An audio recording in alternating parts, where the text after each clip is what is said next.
Good day everyone, welcome to JJAMS Travel and Tour Agency. I am Jhanna Sarabia, Tour Manager of this agency. Before anything else, I would like to thank all of you for choosing the JJAMS Travel and Tour Agency. Our agency is discussing our tour package before we take you to the land of Smile, Thailand, where your particular place is on the island of Phuket. As you can see in the tour package of Phuket, Thailand, our overall price is 175,000 pesos. It's good for 5 people and staying there for 5 days and 4 nights.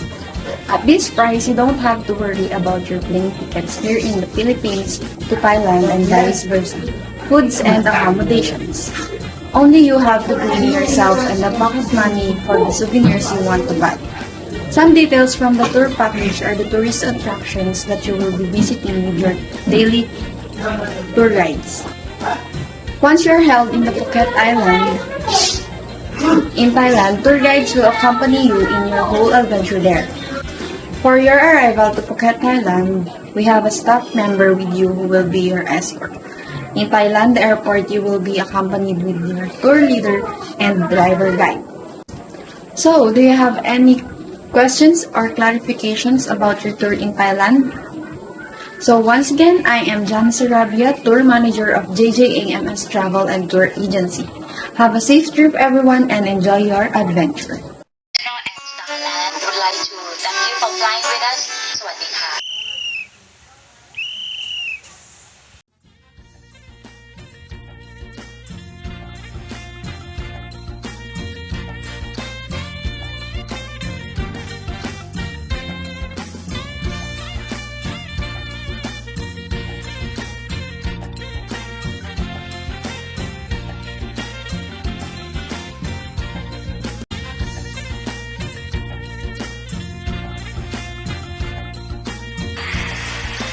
Sawadika Tukkun. I am your tour leader from today. I welcome you to the land of smile, heart of Southeast Asia, Thailand. I am Solis, one of the tour guides who will accompany you in today's adventure here. Nice to meet you all. On our first day of tour, we are going to the Karon Point, Big Buddha, and Wat Chalong in today's tour. But before we turn around to those tourist attractions, there are some friendly reminders and safety precautions that I want you all to know so that our tour will be enjoyable and hassle-free. So kindly keep in mind the word time. Because T stands for things. Please remind yourself all time. Don't leave your things unattended. H stands for hearing. So if I whistle once like this, it means tourists, it's your time to look around and enjoy. But when you hear it twice like this, it means tourists, it's your time to line up for the next destination. A stands for adventure. Be prepared for all amazing destinations included in this tour. Lastly, I myself will be sure that you always wear your amazing smile anywhere, everywhere. Are you ready to be a tourist? Are we allowed to take a picture? Yes, you are allowed. But I gave you time to take your photos. Who else has a question? Don't hesitate to ask. So, I guess everything was clear. Now we are going to our first destination, which is in Karon Viewpoint. Yangi welcome everyone to Karon Viewpoint. Locally, it is known as Kausam Hat, which means Hill of Three Beaches. From here, you can enjoy beautiful views of Kata Noi, Kata Yai, and Karon beaches. Now you can enjoy taking pictures of this beautiful viewpoint of Karon. And now let's go to our next destination, which is on the Big Buddha. Yanggit the Crown. Here in Phuket's Big Buddha, it is one of the most important and enduring landmarks on the island. Big Buddha is shining a light on Thailand's reverence to its Buddhist roots. Big Buddha took a decade to build in the Big Buddha statue and finally completed in 2014. Its glowing white marble and stunning vistas makes it one of the island's most popular Phuket attractions. Now, I gave you permission to look around and take photos, but don't go so far that you don't hear my whistle.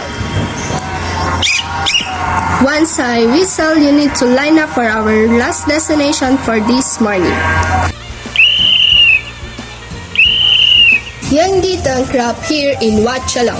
Wat Chalong Buddhist Temple in Phuket, Thailand. The Chalong Temple is the largest and most important of the 29 Buddhist temples here in Phuket. Wat Chalong was erected and housed two monks, Lawang Chu Tuang and Lawang Pu Chaen. Both tended to the wooden during the rebellion against the Chinese tin miners.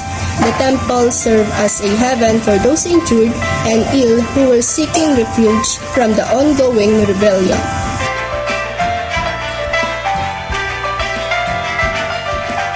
I gave you time to look around the temple, so as this temple is respected, we should avoid the noise.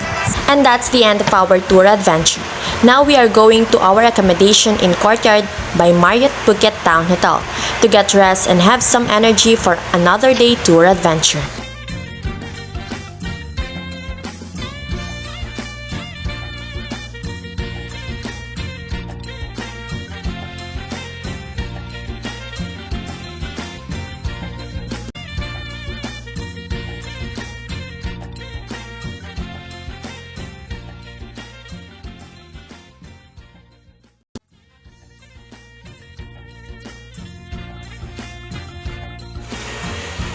Swadi Arin Swat.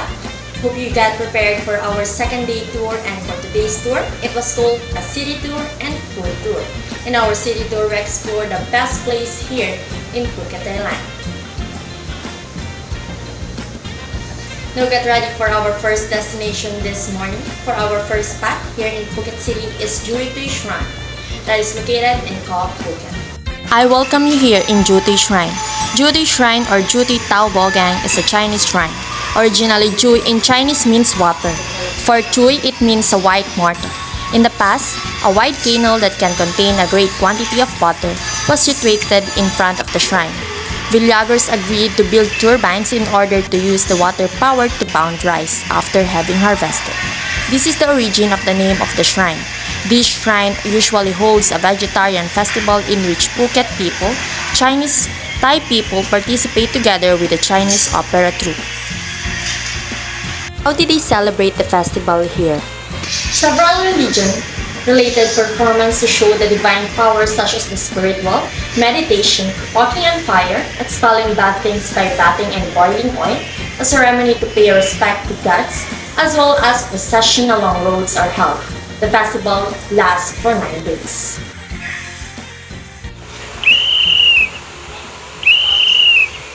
Chinparacha House was built at the end of the reign of King Rama V by Pra-Pithak Chinparacha. Tan Ma Siang built this house in a Sino-Portuguese style. It is the first house in Phuket, also known as Ang Mo Lao. Inside the house exhibits the history of Phuket through the objects that have been used in the lives of the people of Phuket over the past 100 years. Shows as antique kitchen utensils, photographs, and paintings. At present, Chinparacha House is the home of the Tan Tavanich family, whose owners have preserved the buildings and furniture in the house as well, with the aim of making the house a living museum.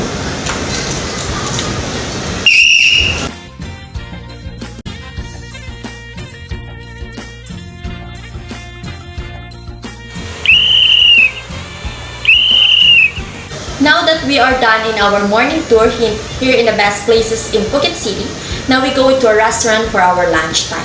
Hope you enjoy our tour here and enjoy your meals. Now that our lunchtime is done, we are heading to our afternoon tour, which is in Phuket Old Town. Lively Phuket Old Town is known for brightly painted, century-old Sino-Portuguese townhouses with a well-preserved row along Soy Romani. Main Street Talang Road has stores selling artisanal ice cream and batik fabrics, and a Sunday market for souvenirs and street food like fried bananas. The Taiwan Museum features exhibits on Chinese immigrant culture, and Joy 2 Shrine displays colorful statues of Chinese gods. The main street of Old Town are Thalang, Panga, Krabi, Bibuk, and Yowarat. Old Town is noted for Sino-Portuguese buildings on both sides of the street. Many old buildings have been converted into shops, hotels, restaurants, and museum. One of the highlights here in Phuket Old Town is the Talang Road, and the highlight here is the Phuket Walking Street, also known as Larya, from the southern Thai. Dialect version of Tala Yai, which means big market. Phuket Walking Street is a night market that takes over the beautiful Talang Road in Phuket Old Town. Every Sunday evening, Phuket Walking Street allows visitors to discover some typical Southern Thai culinary specialties, as well as local handicrafts and gift stalls. This weekly event is definitely family-oriented, with the presence of toy stalls, as well as musical performances and other entertaining acts. I guess you enjoy staying here in Talang Road, but our time to stay here is done. Check your things before we leave. Now it's already 4 p.m. I hope you enjoy our full day tour here in Phuket City. We headed back to our accommodation to get rest. Before we separated in our room, I would like to remind you all that tomorrow is another day tour adventure. So take a rest and see you tomorrow.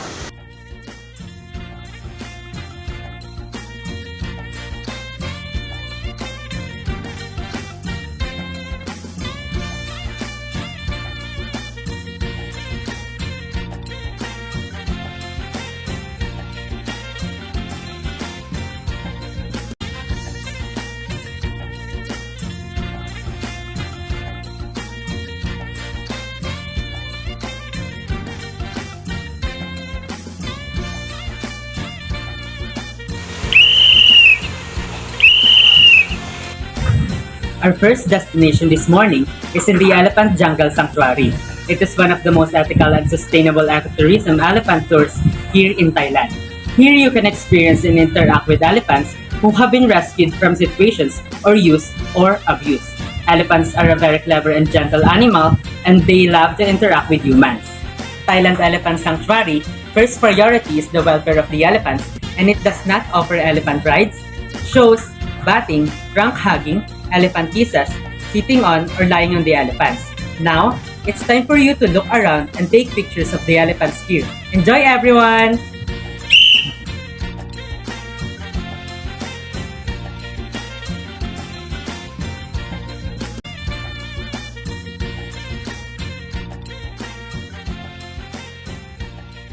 Now, our next destination for this day is in the Khao Sok National Park, Cliff and River Jungle Resort. Khao Sok National Park was established in 1980 as Thailand's 22nd national park. Located in southern Thailand, Khao Sok is in the middle of the country's southern landmass and is only a few hours north of Phuket. The park consists of a thick native rainforest, waterfalls, majestic limestones, cliffs, and an island stub lake.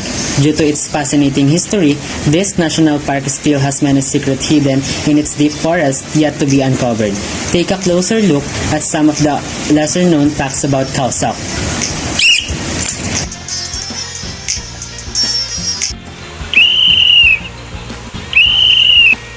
Now, we are heading to our next tour destination, but it is not only a tour but also if you want to experience it, which is the Phuket ATV tour and zipline experience in Phuket Paradise. These ATVs all-terrain vehicles are surprisingly easy to control for any experience level. Begin with a briefing, then some practice time before setting off on your journey through jungle trails, past rubber plantations, and across luscious hills. Safety is paramount, with tours led by an experienced guide who keeps an eye on you all throughout the tour. After the ATV trip finishes, we will take you to the zipline track. You will be given equipment, a full body harness, helmet, and bag with a bottle of fresh water. Instruct on how to participate in the activity and how to use the equipment for safety. Zipline adventure through the rainforest and spectacular scenery with many challenging stations. Explore the speed on cable lines connected to huge trees in the rainforest with a bird's eye view of the forest.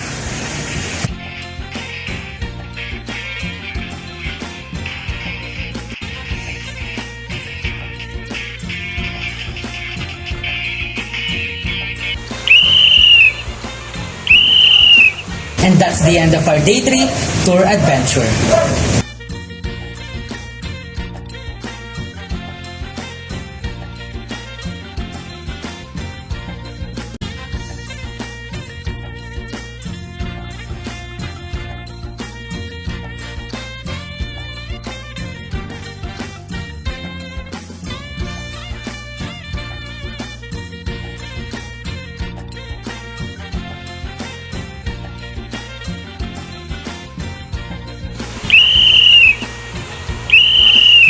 Good morning, tourists. So this is our fourth day and the last day of traveling here in Phuket City. I hope you still remember our reminders during this tour. It's an honor that you chose JAMS Travel and Tour Agency to tour you here in Phuket, Thailand. Thank you very much. So it's our pleasure to give you more experience while staying here. Do you love kayaking or canoeing and discovering something in the cave? I feel you will enjoy visiting here. We are arrived to Panga Bay Sea Cave. Let's appreciate the beautiful scenery of Panga Bay while canoeing. As you can see, Panga Bay is famous for its limestone rock.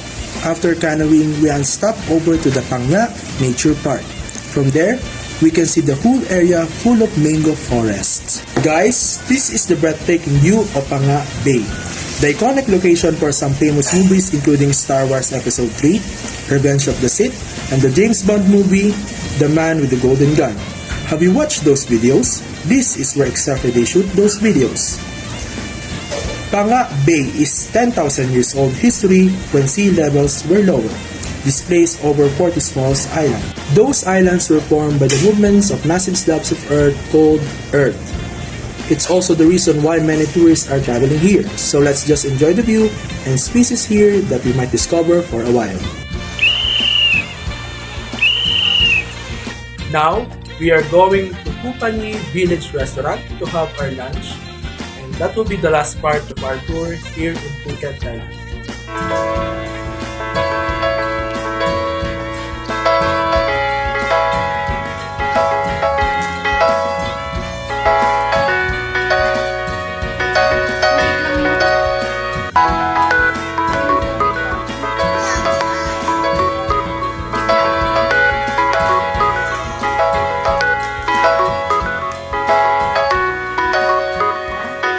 So, as you know, this is the part of our conclusion and this will be the last day of our tour.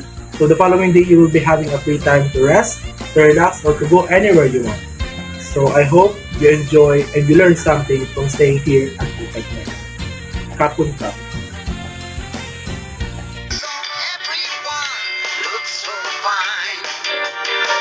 Our food is plenty, not just curry, but recipes of all kinds. We cook with our heart, and we taste it with our smile. Mango everywhere, sitting here, tapping, passing by. For mountains to see, for left trees, galloping smile. Flowers are very nice, colors are very bright. There are reasons why we